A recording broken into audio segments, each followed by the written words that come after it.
Wayne, you've got to warn me before you do those kind of talks. I love Wendell Berry, and I love that poem, The Piece of Wild Things. I have read it many, many times. It's brought me solace. We're talking about in-between spaces. We kicked it off last week. We're going to wrap up the conversation for now this week. It is far from complete. Underneath this screen is our banner here for inquiry, open inquiry, asking questions. And one of those questions and the way that we ask those questions is asking in such a way that we don't have to accept or know or be comfortable with the answers or whether the answers will come at all. And in your bulletin, I'm listed, I believe, as the lead teacher. We've already kind of talked in the last week or so. Me as a communicator, how that word is a little, or that title is a little difficult sometimes to wear, because I don't feel that in some things that I have much to teach, but I can tell you about places that we've been. And on this particular topic, on this particular subject of being in between spaces, in this land between, I want to talk this morning about breaking open and what our lives are like when we go through these in between spaces. I can't guarantee you that I'm going to teach you anything you didn't know, but what I can promise you is that together, as we think about these in-between spaces and what it's like, that we can grow and encourage one another.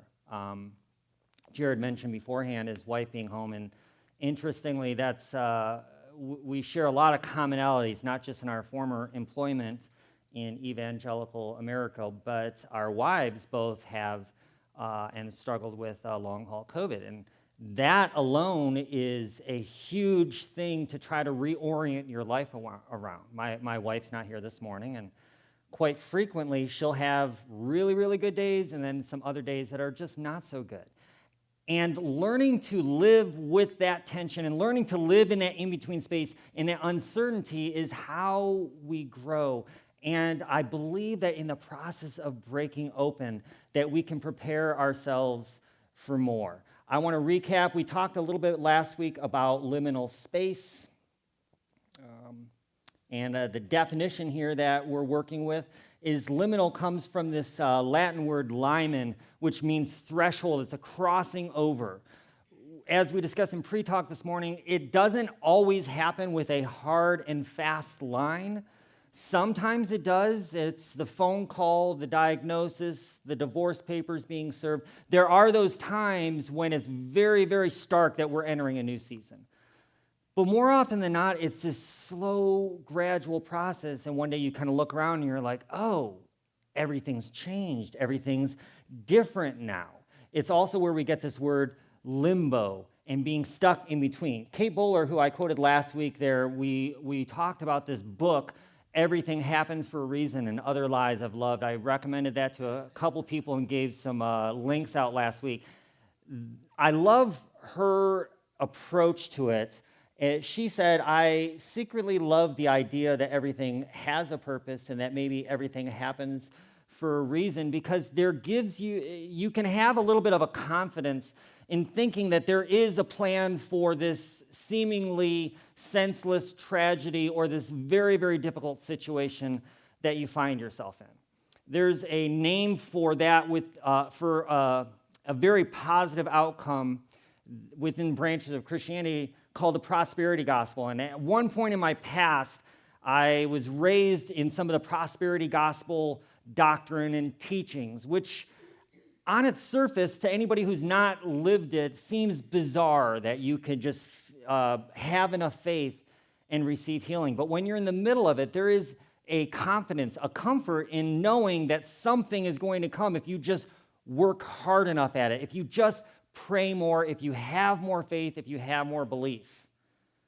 And at times in my life, I fully believed that the solution to moving forward was somehow lying in me doing more, being more, changing in some way, until I realized that this is a process that we all go through and that we all live through. But unfortunately, people who have not gone through these land between spaces or these in-between times in their life oftentimes don't know how to connect with others who are going through difficult times.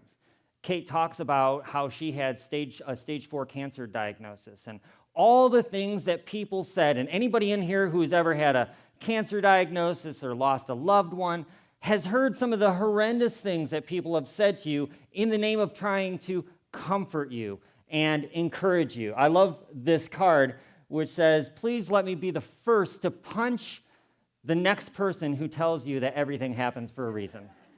On the bottom, "I'm sorry you're going through this." That's probably more accurate to how we live. The first noble truth of Buddhism is that there is suffering in life. Life is permeated with difficulties, hardships, and tragedies. It is a part of life. But we don't really need to be taught that, do we? Because we know from a very young age that bad things happen, and that the first time that we put our hand on the stove, or the first time that we got corrected at school or embarrassed, we learn that life is full of a lot of difficulties. I've raised two girls, Chloe and Emily. This is my oldest, Chloe. This was in 2008. We went camping in West Michigan with my brother and his family, and our kids were young. To give you a little bit of a picture between how my two girls are, I said that we wanted to get pictures while we were camping and stuff. So I asked Chloe to get up on the fence post there and snap a picture, and being a dutiful firstborn, she did that. My next child, Emily, I asked her to get up there and take the same picture, and we have about 20 or 30 pictures like these of anything but what we wanted her to do, which is just sit there and smile. She has so much character. I love her so much. We were in that same camping trip doing some cooking and making the hobo dinner over the campfire, right, where you take the aluminum foil and you put your potatoes and different things in there. And we were making this. This is my daughter, again, being a dutiful firstborn, making sure that everything was wrapped properly and put on there. And we were eating it, and you can probably guess what happened just by looking at this picture. So my youngest daughter, Emily, was there, and I was looking through these pictures just this week, and I was chuckling to myself as I remember this story because I'd forgotten. In the corner of the table, you may see that jar of Tabasco sauce, and then you may see that we have a water bottle and some towels, and we're trying to flush out her eyes. And what had happened was that she had tried to make some food, and she had gotten so excited and got her hands all in everything like that, and rub her eyes, and immediately began to go hysterical, right? Kids know that bad things happen intuitively. We don't have to teach this. Yet we forget how prevalent tragedy and difficulty is in life. And it seems that the older we get, the less well we do at going through difficult things. My dear daughter Emily, by that afternoon, as soon as we cleared out, I mean, the world had ended and she was crying and screaming. 20 minutes later, she's off playing and laughing and being goofy again. That's life, isn't it?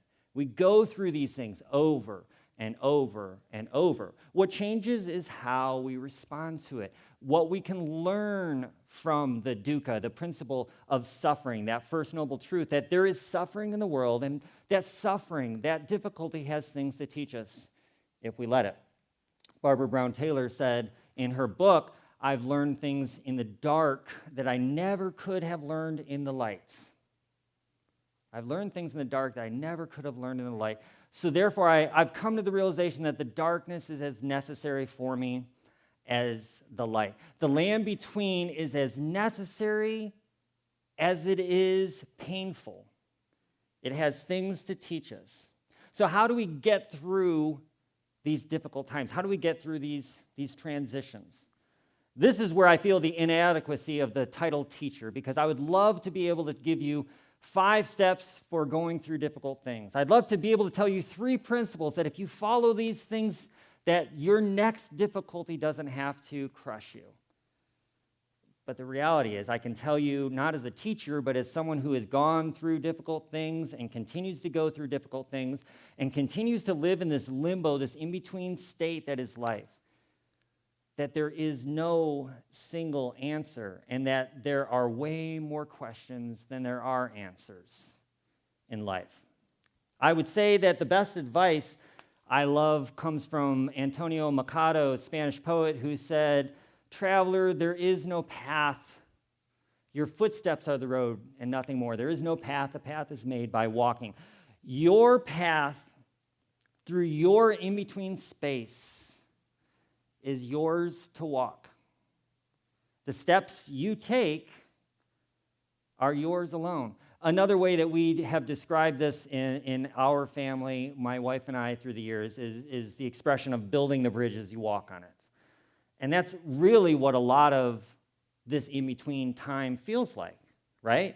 When you go through these transitions and you don't know how you're going to emerge on the other side or what part of you is going to emerge on the other side, when you're in the middle of that divorce that is just wrecking you financially and emotionally and physically, and it seems like the bad news just doesn't stop coming. There's not easy solutions for that. Traveler, the path is made by walking. Sometimes the most daring, bold, and audacious thing that we can do is simply to take the next step. Sometimes it is just waking up in the morning and saying, "I'm going to do it again tomorrow." It's giving ourselves the grace and the patience to say that what we go through doesn't have to define us, but that the difficulties we face have things to teach us if we let them.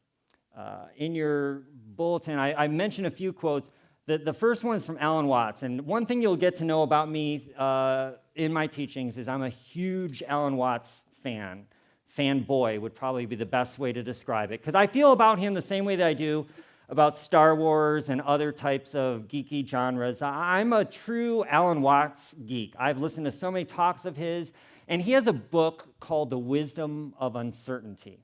We talked a little bit about that in the pre-talk beforehand. He says this, he says, "The desire for security and the feeling of insecurity are the same thing. To hold your breath is to lose your breath. A society based on the quest for security is nothing more than a breath retention contest in which everyone is as taut as a drum and as purple as a beet."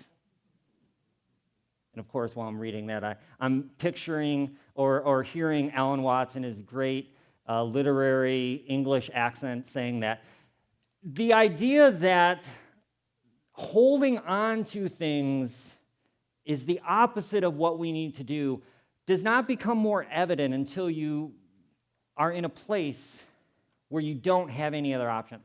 And we think that by holding on to our breath, just because we don't know when our next breath is going to come from, we think will provide us with a sense of security.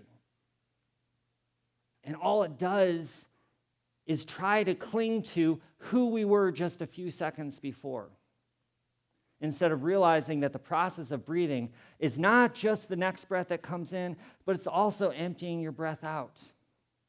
We go through times in life, these seasons, where we have growth and things are coming together and things are good and we have new friendships and new things and new communities and we're so excited. And then we also go through other seasons where it seems like systematically things are being taken away from us, one after the other after the other. The things that we clung to as a way of giving us a sense of purpose and security start to fall apart, and it's easy to become unraveled in the midst of that. Elizabeth Lesser, in her book, Broken Open, which is such a good book that speaks to these ideas that we're talking about. The idea that when we break open from the tragedies and the difficulties that we go through, that we emerge on the other side with something we didn't have to begin with. She says, "How strange it is that the nature of life is change. Yet the nature of human beings is to resist change. How ironic that the difficult times we fear might ruin us are the very ones that can break us open and help us to blossom into who we were meant to be." I've been through times and seasons in my life where the next statement I would add would be to tell you to trust God, to have faith that everything happens for a reason. And that verse that I have quoted for so many years and I've known, which is Romans 8:28, that I think I have such a complex relationship with now on the other side of it. It says, and we know that all things work together for good to those that love God and are called according to his purpose. That was one of those first verses that in my deconstruction began to kind of ring hollow for me. Because I'd observed people with the best of hearts and the best of intentions try to encourage someone with that verse. Everything has a plan. It's all good. God's got it all under control. And I do get the appeal of that. We were talking about that in pre-talk too. There is an appeal to someone telling you that it's all going to be okay. That there is someone who knows what's going on and that you don't have to worry. All you have to do is trust. I get it. I really do. But maybe like me, as you've been on this journey and as you're starting to systematically take things that you were taught and to look at them with fresh eyes, maybe for you, you could look at times and things in your life where you could say there was no purpose whatsoever for this tragedy. It was terrible, and that's enough to say that it was awful. What's happening in Palestine right now doesn't need a purpose, doesn't need a God to provide a plan for it in order for it to make sense, because there's nothing that makes sense about that level of tragedy on that scale. This was something that I began to unpack early on in my deconstruction, but it left me with this hollowness of, okay, if God doesn't have this plan for me, this predictive plan, this map, that if I follow steps A, it's going to lead me to B and lead me to C, and I'm going to keep progressing. If that's not there, what do I do with this suffering, this dukkha, this suffering that permeates life and existence, this thing that we go through over and over and over in our journeys?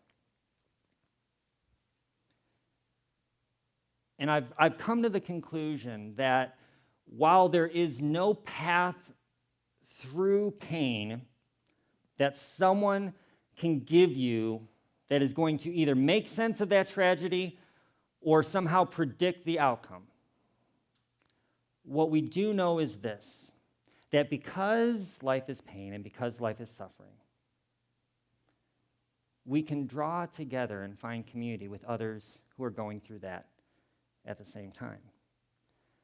That's why the best thing you could say to a person who's lost a loved one, who's gotten a terminal cancer diagnosis or anything like that, is not these words of encouragement that you think is going to help lift their spirits, but perhaps the thing that you just need to say is, it sucks and I'm sorry.